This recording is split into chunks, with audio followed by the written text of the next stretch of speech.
So, 40 years of Desperate Men. When John first asked me to make this recording, I thought back to my first memory of them, which was before they were Desperate Men, with a show called The Egg and I, which I presented in um, a university building here in Manchester. However, I've just looked in the archive and it turns out the show was called um, Eggs and Enemies. They were already Desperate Men and the venue was an upstairs room in a pub. So I think the point here is that memory is fallible, and therefore you shouldn't believe anything else I or anybody else tells you in this story unless they've got documentation to prove it. Um, Over the years, I presented them many times. They came back the following year with an indoor show and also a street show. In 1986, I see they came twice. Shows how desperate I was to find quality street theatre in those days.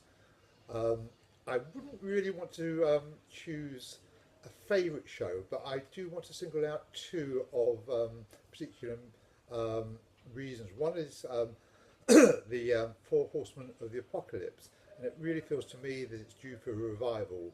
In the last year we've had floods, we've had fire, we've had plague.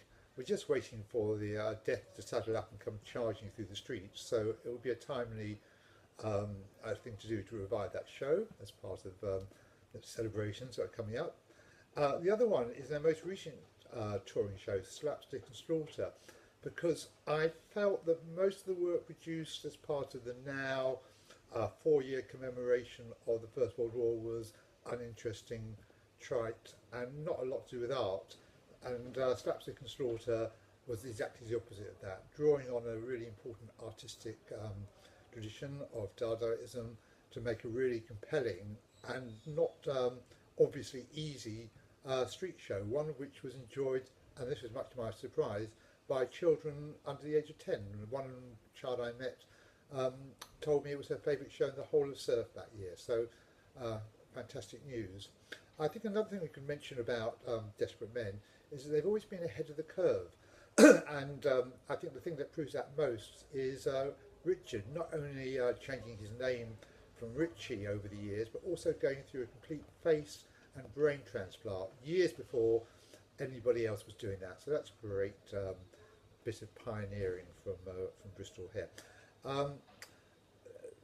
The final thing I just wanted to talk about was the End of Desperation project, and right from the start I've said to John and Richie, or Richard in this case, that I think really it's no end to desperation, and that was really inspired by Trump, Brexit, Johnson, but I think COVID has further reinforced this.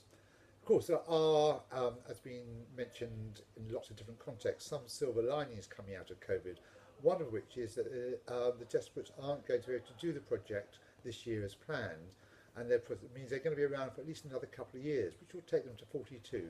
And as we all know, 42 is the answer to everything, the life, the universe, everything, including maybe desperation.